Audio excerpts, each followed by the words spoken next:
18 September বিশ্ব বাঁশ দিবস। এদিন মূলত বাঁশ এবং বাঁশজাত দ্রব্যাদির কার্যকারিতা সম্পর্কে আরও বেশি সচেতন করা হয় মানুষকে। বাঁশ দিবস পালিত হয় বিশ্বের বিভিন্ন দেশে। পালিত হলো ত্রিপুরার আগরতলাতেও। প্রতি বছরের মতো এবছরেও 18 সেপ্টেম্বর আগরতলায় এই দিনটি পালন করা হয়। প্রজ্ঞাভবনে আয়োজিত অনুষ্ঠানে উপস্থিত ছিলেন রাজ্যের বন দপ্তরের মন্ত্রী অনিমেষ দেববর্মা, শিল্প ও বাণিজ্য দপ্তরের মন্ত্রী শান্তনা চাকমা, শিল্প ও বাণিজ্য দপ্তরের প্রতিমন্ত্রী বৃষকেতু দেববর্মা, পিসিসিএফ প্রবীণ আগরওয়াল প্রমুখ। অনুষ্ঠানে বক্তব্য রাখতে গিয়ে বনমন্ত্রী অনিমেষ দেববর্মা বলেন, বিশ্ব বাঁশ দিবস পালনের মূল উদ্দেশ্য ত্রিপুরায় বাঁশের উৎপাদন কিভাবে আরও বৃদ্ধি করা যায় এবং এর বাণিজ্যিক ব্যবহার বাড়ানো যায় সে বিষয়ে গুরুত্ব আরোপ করা। পয়সা রোজগারের একটা মাধ্যম হচ্ছে বাঁশ চাষ করে এই শিল্পটাকে আমাদের এগিয়ে নিয়ে যাব।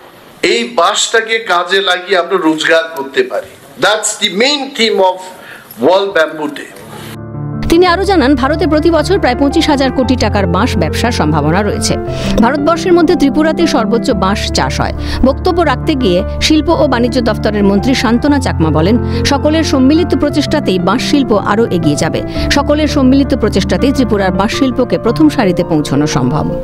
গ্রামে গঞ্জে প্রতিটি পরিবার জানতে পারে যে বাঁশের গুরুত্ব এবং বাঁশের মাধ্যমে অনেক উপার্জন করা যায়।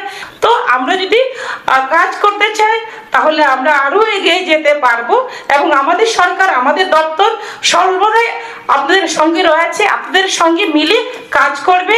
তো আমি এটাই বলবো, তো আপনারা ভালো থাকবেন, সুস্থ থাকবেন।